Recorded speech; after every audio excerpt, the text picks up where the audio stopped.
हाय दोस्तों, आप देख रहे हैं कैप्टन कॉर्नर।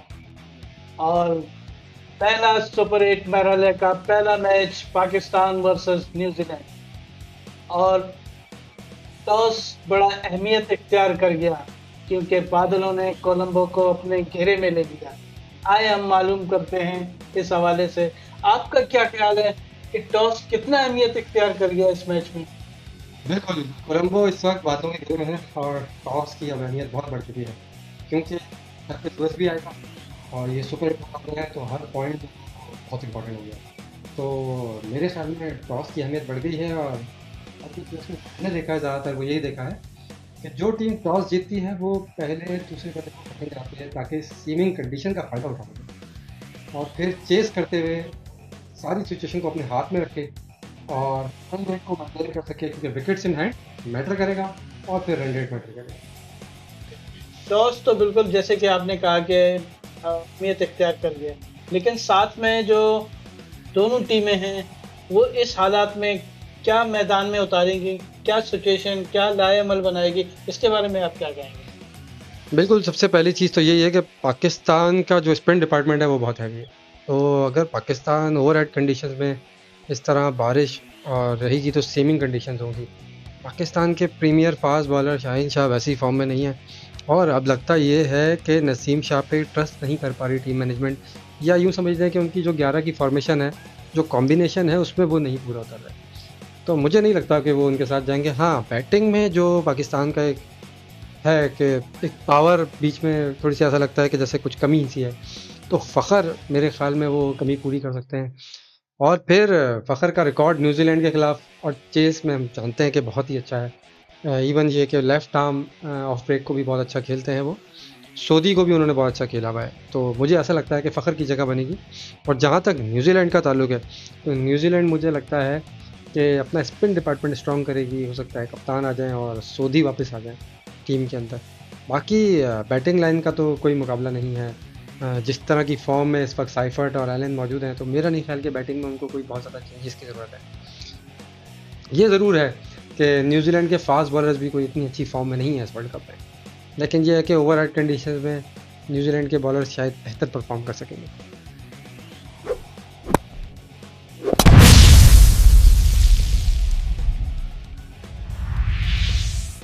अच्छा, पाकिस्तान के स्पिनर्स डिपार्टमेंट तो उसमें तो बहुत ही करंट है, लेकिन बैटर्स को देखें तो तो उनका वन टू वन क्या मुकाबला है उनका एक दूसरे से। अच्छा।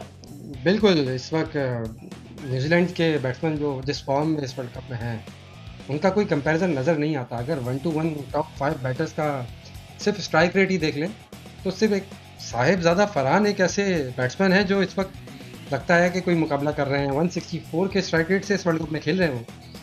साइम अयूब भी इस वक्त जो है वो 148 के स्ट्राइक रेट पर है। इसके अलावा उनके बाद आने वाले जो पाकिस्तान के कप्तान हैं वो 144 के स्ट्राइक रेट पे खेल रहे हैं। चौथे नंबर पे आते हैं बाबर आजम। अब उनकी सिचुएशन कुछ समझ नहीं आती, लेकिन बहरहाल टीम मैनेजमेंट उन पर भरोसा कर रही है और 115 के स्ट्राइक रेट पे खेल रहे हैं। मैं असल में इस तरफ इशारा करना चाह रहा हूँ कि न्यूजीलैंड के टॉप 5 बैटर्स की आप ज़रा स्ट्राइक रेट देखिए।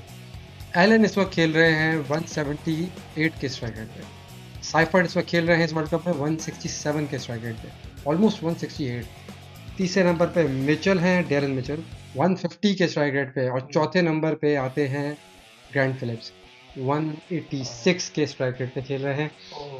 तो आप ये देखिए कि बाबर आजम चौथे नंबर पे आके पाकिस्तान की चॉइस है और सामने जो मुकाबला होगा वो फिलिप्स से होगा जो ऑलमोस्ट 200 के स्ट्राइक रेट पर है। ग्रेट। तो इस तरह टॉप 5 का अगर कंपैरिजन करेंगे तो बहुत मुश्किल हो जाएगी। उसमें न्यूजीलैंड क्लियरली लीड करते हैं, लेकिन देखा यही गया कि जब वर्ल्ड कप के मुकाबले आते हैं तो पाकिस्तान किसी न किसी तरह अपर हैंड रखा हुआ है पाकिस्तान ने।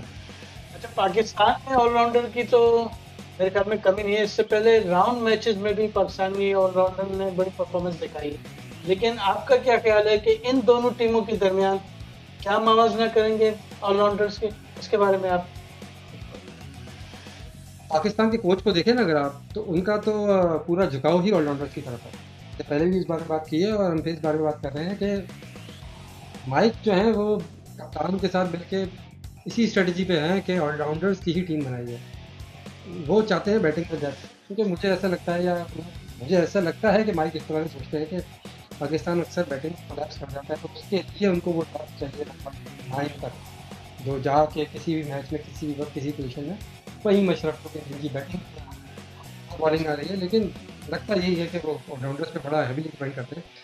तो शादाब होंगे और राना मशरफ होंगे।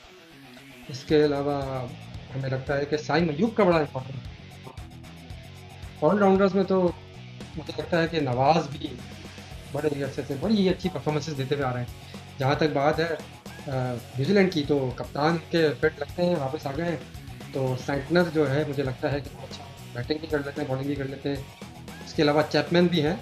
और फिर जो एक और बड़ा अच्छा एक पाकिस्तान के खिलाफ जो बड़ी अच्छी परफॉर्मेंस देते हैं चैपमैन के अलावा, रचिन रविंद्रा, उन पे भी नज़र रखी जा सकती है कि उनकी परफॉर्मेंस बहुत अच्छी रहेगी।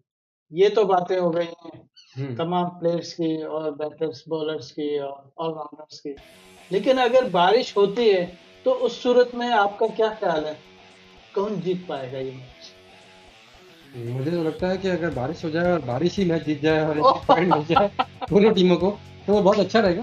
बिल्कुल आप सही कह रहे हैं। क्योंकि आगे लेकिन नहीं पता कि जो मैचेस होने हैं उनके रिजल्ट्स कैसे डिपेंड करेंगे। देखना पड़ेगा कि रन रेट पे बात ना आ जाएगी।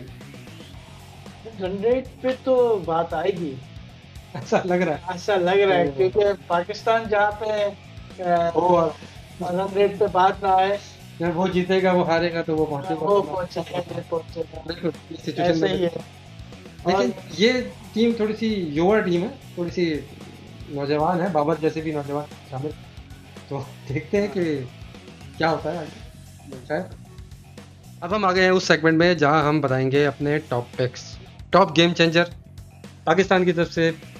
आपका game changer batsman, Fakhar Zaman, game changer bowler Usman Tariq, और एक ऑलराउंडर। शादाब खान। ठीक है, मेरी पिक्स रहेंगी गेम चेंजर बॉलर में उस्मान तारिक, ऑलराउंडर्स में मेरी पिक रहेगी नवाज, और बैट्समैन में मेरी पिक रहेगी सलमान अली आगा, जो बहुत अच्छी फॉर्म में है। अब न्यूजीलैंड की तरफ से गेम चेंजर आपकी तरफ से। मेरे तरफ से बैट्समैन में जाएगा सैफर्ड, बॉलर में जाएगा सूदी, और ऑलराउंडर में जाएगा रविंद्रा।